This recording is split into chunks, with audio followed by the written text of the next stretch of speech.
Hello and welcome to another tips, tricks, and tutorials video. And this time we're going back to the well, the nemesis of all puppet builders. Yes, we're talking more about hands. So to preface this, I am in fact recording this during a live stream, and to minimize the amount of editing that Frankie will have to do if I do have to attend to something in stream chat, which you cannot see, but I can.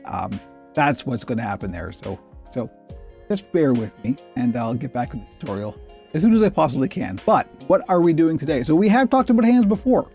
I actually had to go back and check my playlist to make sure I hadn't done this already, but I haven't. And this is a good and I think common stumbling block that a lot of people have. And I know this was a big thing for me when I started out, was trying to figure out how to do this, do it well.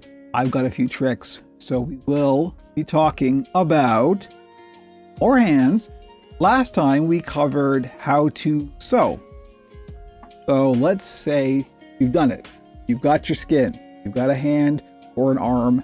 And you've also got insert that's going to go in there. Now, in my case, I do permanent arm rods almost always. There are ways of doing. There's a pocket technique that I know that Swazzle does a lot. That's very good to do. It's also very time consuming. I tend to just do permanent arm rods because it's just quicker. These are, this is 2 layers of foam with a hand plate that I 3D print myself. And there's wire armature. So the fingers will in fact bend and stay where you bend them. And that is a very standard way of doing it. So let's say you've got your hand insert, however you've made it. I'll cover that in a future tutorial. And you've got your skin. Now, if you've made the skin the way that is standard, you've got a little gap in the skin. This is the hole through which you are going to stuff this. Problem. This is much, much bigger than this. What are you going to do? And I know that for a lot of standard patterns, it seems like, and usually is the case, that this gap is way too small to try and stuff this in. So what are you gonna do? That is the first challenge. Second challenge is, let me go to the overhead cam here. So, let's say that you figured this part out. You are stuffing your insert into the skin. The problem is, if you've made your insert in the standard way, hopefully the wire armature is not going all the way to the end, or particularly not poking out the end. That is very bad. You don't ever want to do that. You want to avoid, you want foam around there, so it's not going to puncture through the skin, obviously. But that means you've got a little squishy bit at the top, at the tip of the fingers here. And when you go to stuff this in anything that's as tight as something like this skin, it's just going to crush, right? It's just going to flatten, and you're going to end up with like a big gap, a big floppy end onto the finger. And that doesn't look good. So what do you do about that? That's what I'm going to talk about here. And now this is one of those turn the chair around backwards and get serious moments. This is only my technique.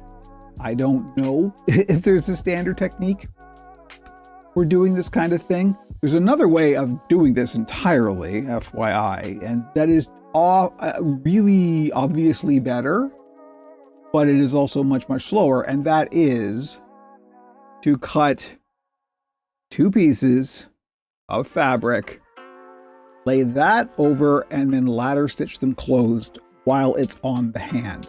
That is by far a superior way of doing this because it just looks better.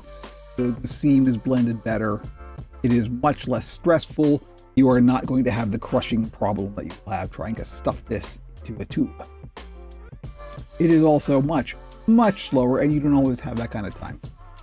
Right, so it really depends on your time and money budget how you're going to go about this. This is the way I do it standard. If I have the time, I'll generally take the time to ladder stitch this closed manually. But again, we're talking like hours and hours of time. So if you are doing it the more standard, quick way, this is how the techniques that I have developed to deal with these common problems. So we've got two problems that we're tackling. One, we need a bigger hole, and two, we need to make it so the finger crush isn't an issue. And those are both solvable problems, thankfully, and that's what I'm going to share with you, my particular solutions to that. These are not standard techniques. There is no standard technique as far as I'm aware for this. If this doesn't meet your needs, by all means, do something else, or maybe you can use this as a basis to develop your own technique. And by all means, share it with people, because these are stumbling blocks that I think a lot of beginners deal with. And I remember this being the first huge challenge that I just was like, oh no, what am I going to do? This is not easy. When I was first learning puppet building, this was the first big like, oh, wait, hang on, a moment that I had.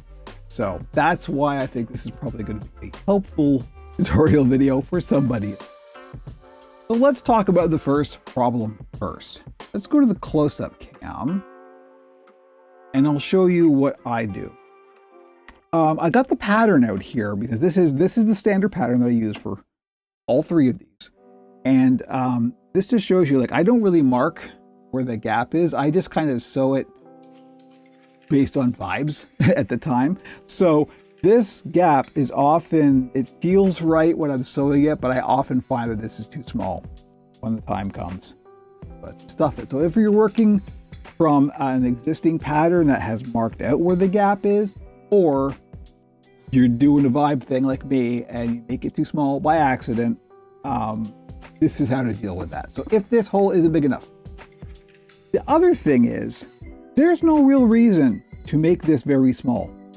You can make this as big as you need, as long as you don't mind, because what we're going to do afterwards is ladder stitch this closed. So all you're going to have to do is just a longer ladder stitch.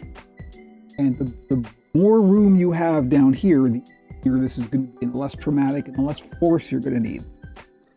So by all means, make your the entrance point here as big as you need it to be. Clip that either. So I just wanted to show that because I don't mark it on the pattern. This is just, and I made this pattern on stream, FYI. If you go back and watch the old designing a puppet from scratch, this is part of that playlist. So this is that hand, and I still use it all the time. So let me just put that aside. I just wanted to sort of demonstrate that I don't actually have a standard size gap. Now, when this gets sewn, of course, you're going to do a back stitch. So you're going to lock this off. So this isn't going to like fray. This isn't going to open. You want to lock that off. Just going to do a little quick back stitch. Standard stuff. But if this is too small, as in this case it is, what are you going to do? So first tip is where you're deciding to make the gap on the bottom, make sure you start the gap. Use a scissors here, a pointer. Actually, you know what? Let's do it like this. Here, this is a good way of doing it. We will do it overhead. Oh. Kind of, yeah. Okay. If I could zoom in. Try that. Don't even bother editing this out, Frankie. This is valuable stuff. Okay, here we go. So let's say you've got your pattern, and let me just get a pencil here. And you're deciding where you want to put the gap to put the insert in. Always start the gap. Like sometimes I've seen the gap will start at the very tip of the pinky here. That's not a good place. You want to have enough of a fingertip there that it will kind of create a little socket and it will hold whatever you're stuffing in there. And as well, you want to make the start of the gap past the point at which you've got the kind of dip in the fingers here. So of course this is drawn there because I've got some tape on there. But you want to start it past this point. You never want to start it up here because you're going to have a really hard time getting the middle and index and thumb in there. You always want to start it after this dip right here. So you probably start it around here, right? Because if you look, that is after that. And then just go as far down as you think you need. I probably should have gone like down to that point. That probably looks better than what I did. But let's say that you didn't do that, that you did make a too small a gap. What are you gonna do? Well, back to close-up cam. What you don't want to do is then take this gap. Basically, you need to make this hole bigger. But what you don't want to do is you don't want to take your pair of scissors and go in here and cut along the seam, right? Don't do that, because what you're going to do then, of course, is open this seam up, and all of that thread, if you sew this on a machine or not, all of that thread is going to come unraveled. The whole thing will just undo. You don't want it. You don't want that. So what you're going to do instead to make this gap bigger is you're going to cut. You're going to continue this hole, but you're going to cut next to the seam. You're not going to cut on the seam itself. Let me just do that. It will create a little kind of edge there. That's a good shot, yeah. But that's it. That's how you make this bigger. And that means that this thread won't come unraveled. This is still locked. And then when you ladder stitch it closed, you just ladder stitch it closed and it all looks fine. That's how you make gap bigger. That's tip 1. Tip 2 is how do you deal with the finger crushing issue? This is the big one. There are a number of ways you could deal with it. One is to just make the skin big enough so that there's enough room in there to get the stuffing in there. But that's probably not going to look great. You want the skin as tight as possible. So what you're going to do is you need to put something in there that will act as a bit of a cushion. Hello, everybody in chat. I see you. I'm shooting a tutorial video right now, so I will answer your questions momentarily. Hello, Dylan. Thank you, Indy. Indy, as always, on the Goldie. So what you're going to do is you just want to stuff something in there that will pad this out. So basically, you're not going to stop the crushing. You're just going to accommodate for the crushing. Now, of course, the whole goal here is to like this, is to be able to bend the finger with the wire armature. Well, that's not going to change. It's just that the tip is going to get squashed down, but it's foam. It's supposed to get squashed. That's fine. It's not going to look any different. What you're going to do, or at least what I do instead, is I take some of this. This is fiberfill, aka teddy bear stuffing. And what I'll do, before I ever even attempt to stuff anything in there, is I'll take a little bundle of fiberfill, and maybe the overhead camera is better for this. You don't have to move it around. That zoomed in pretty good, actually. Let me get a little tool here to help us. Probably gonna do that. Any blunt-ended thin object, I just use a marker that has a round tip here. This marker is actually dried out a long time ago. It's just so conveniently shaped that I keep it around. So you're gonna sort of wad this up, make a little bundle. And then you're just gonna stuff that at the end of the finger. You're gonna do that for every finger. And that's it.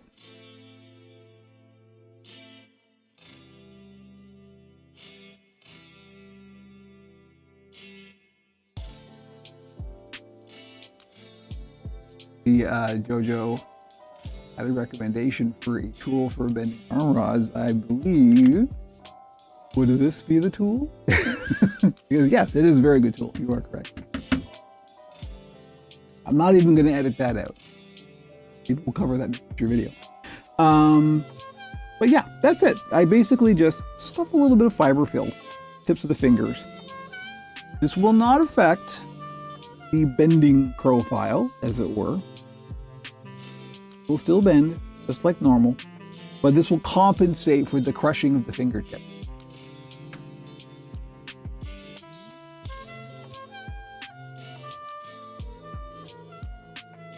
So that's it. And you put in as much as you kind of just vibe check it. You kind of feel it out. And once it's in there, you want to kind of pack it fairly tight. So that's why I've got a little tool here. Just going to kind of get down there and kind of wad it into place.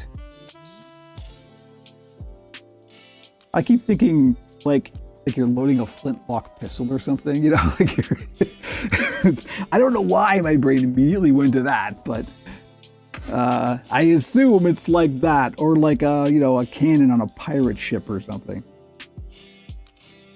You know, practice. But that's it. That's all that we do.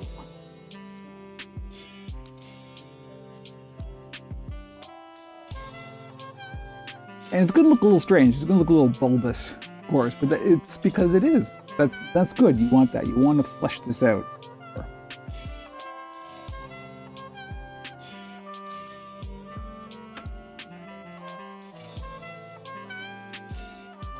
Don't use too much. It's better to use a little bit and then see, and then use a little bit and see. Don't go nuts to start. Just get a little bit in there, see how it looks.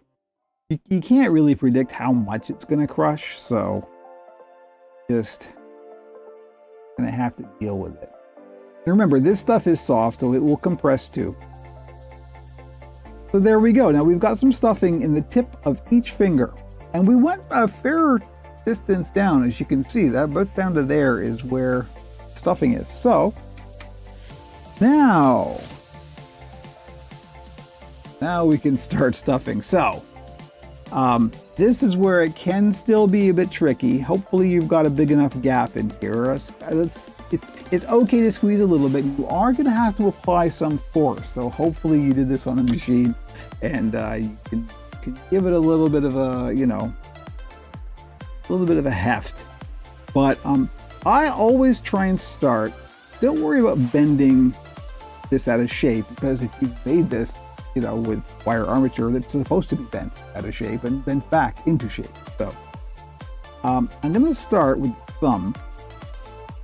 We're just going to kind of poke it in there. And the important thing that I have found is just kind of get the fingertips seated. Start. You're going to start with the farthest one and then work your way forward. Thumb is seated. The index finger more or less seated. This is one of the reasons why puppet builders don't like multiple fingers. We like to limit the number of fingers, because it means that you have to do this less.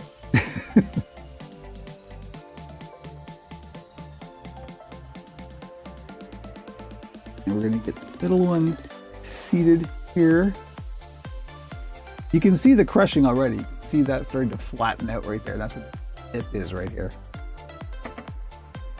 And then as you try to not hit yourself in the face with the arm rod, believe me, I hit myself in the face with so many arm rods. Surprised I still have a face and arm rods. So there we go. We've just kind of seated them in there, and this still seems like it's going to be a tough squeeze, and it is a little bit, but it's not that bad. Once you've got this all seated, you can kind of just slowly work it down. Feeling how much like a Simpsons arm this is looking. It's that color. So kind of there. That's kind of it. Once you're in, I always sort of stick a thumb in both sides like that, and I just kind of massage it down. You want to be firm but not violent. You know, you want to get in there, but you do want to work it. The more you work it and the more you massage it, the better it's going to be. And it will probably have a bit of unevenness because of the crushing. That will actually smooth out over time, because the thing about the crushing of the foam is over time that will relax and it will sort of expand and uncrush. So don't worry too much about some lumpiness. And you could also just get in there and just, massage it. Make it feel nice. Puppets like a good massage, just like everybody else.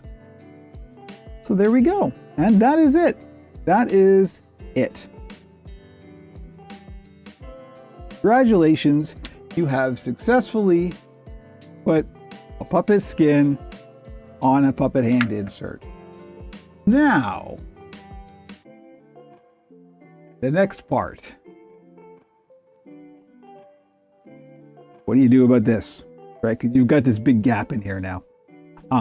That, thankfully, is relatively simple. This is where the ladder stitch comes in handy. Ladder stitch is used for a couple of different reasons. The first reason that it's used is not the reason that you will almost always hear, and that it blends the seam well. That is more or less true, but there are better seams for blending the fibers, and also better sewing techniques for blending the fibers than the ladder stitch. Ladder stitches will show your seams just as bad as anything else if you still have the fibers packed down in the thread. That's the thing. It's about not getting those fibers out of the thread. It's not about the stitch you use. But the reason that we do use a ladder stitch, and this is a very good example, is you want to use it in a place where you're putting something on the exterior of the puppet and you don't have access to the interior, right? And this is a really good example. Like, we can't get inside there to sew it closed. We have to sew it closed from the outside. So that's where a ladder stitch comes in handy. So let's see if we can go to the close-up cam. I'll try and demonstrate this on camera. This is be a very tricky thing to do on camera, but let's see if we can get her going here. Actually, we'll forgive the shaky cam. Let me see if I can turn this around. I can do it a little bit easier this way. We'll have this be on camera. This is very awkward. Ghost of Bodefeld has said in the chat, it's like trying to put rubber gloves on your hand when your hands are wet. Yes, it is very much like that. So this is not going to work. Sorry, I'm gonna have to do it this way.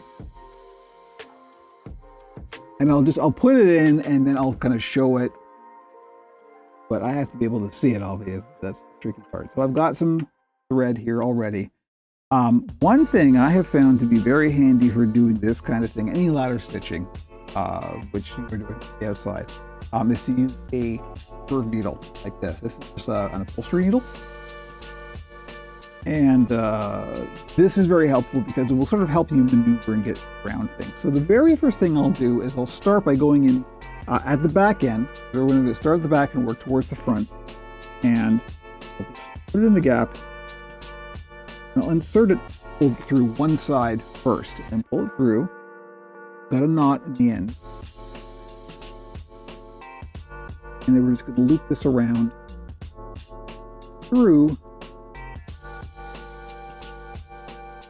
Pull that tight. You are going to have a little bit of a knot down there, but the reason that we're starting at the back is because you won't really see that.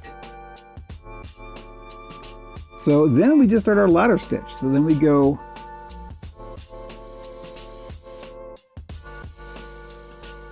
from one side. Is it on camera? More or less. I have to look at this and try and make this be on camera at the same time, not be. So we're going to the other side.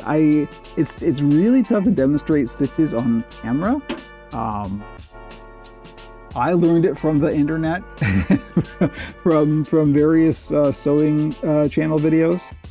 That's where I recommend you learn this too, because I don't have the camera set up to be able to do this, to teach you a stitch very well, which is Probably, but at any rate, that's what I'm doing. I'm just ladder stitching back and forth. Now, when you get up to the rod, ow, I poked myself. I'll show you what we do when we get up to the rod.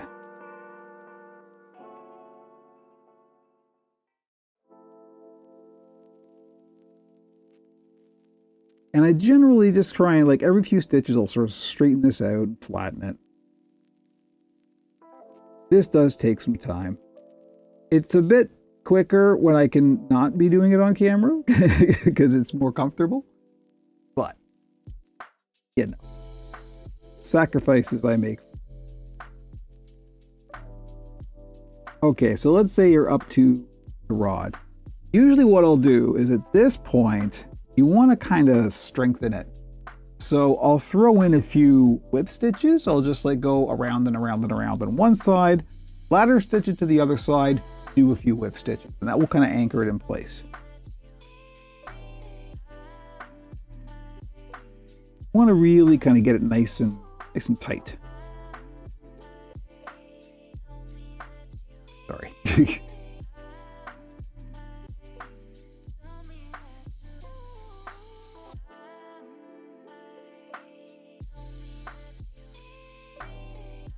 Also really awkward. The rod pointing in that direction. I'll show you what I do normally, actually, just so you can see. This is the way you're more likely to be doing it. When I'm doing this and I'm not trying to do it on camera, I'm usually like this. I'm holding it with the rod straight up and stitching it like this, which is way easier than trying to show it on camera. So I'm just going to keep going to the other side here in the interest of actually getting this tutorial video shot. Let's go back to the close-up. Thank you, Stream Deck. So there, that's all I've done is I've just done whip stitch, whip stitch, whip stitch, ladder stitch, whip stitch, whip stitch. That's it. And obviously you want to blend the thread color with the fleece color. If you're trying to do this on fur, which is a thing that you would be potentially doing, not easy. It's even harder because, of course, it's the same technique, but you've got all this fur in the way. You really just have to kind of just take each stitch as a separate bent and just kind of brush the fur out of the way. Your stitch, brush the fur out of the way. It takes a very long time. But that's how you do it.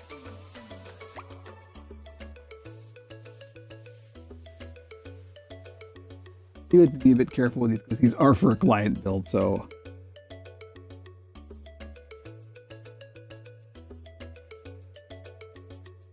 There we go.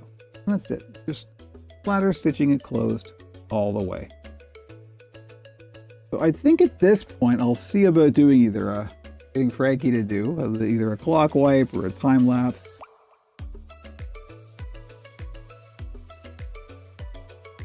But that's it. Anyway, I'm going to go back to this camera. We're just gonna do a wipe here.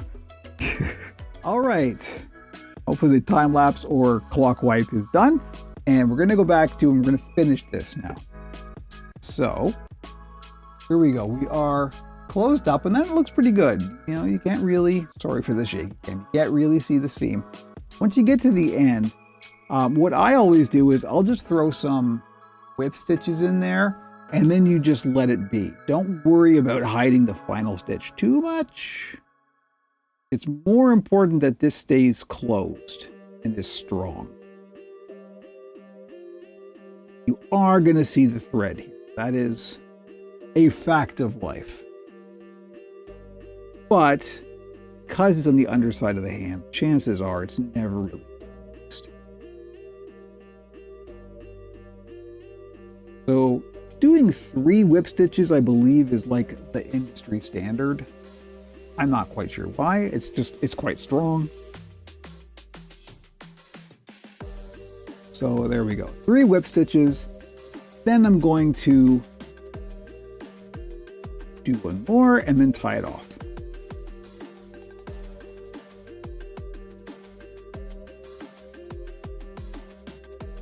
Sure, that's some slack here. And once there's a loop, or you pull it through, put it through 1 more time, and that will create a knot. And gently close that knot. Boom, there you go. Now, you want to cut the thread as close to the surface as you can without cutting the stitching that you just did, obviously. But you don't want a big long tail on this. You want to snip this right down to the surface. Boom, like that. And then you can just kind of, pick the fibers out. And there we go. And that is it. And like I say, once this is done, then you can bend the fingers into shape and you can see, no problem. This actually looks quite good. You've got a perfectly cromulent hand with no real fuss. So there we go. That is it. You will and can conquer puppet hands with enough patience and enough practice. As I appear to be losing my voice, I think we'll call it there. So thank you. Stay tuned as always for more tips, tricks, and tutorials, and I hope you have a very nice day.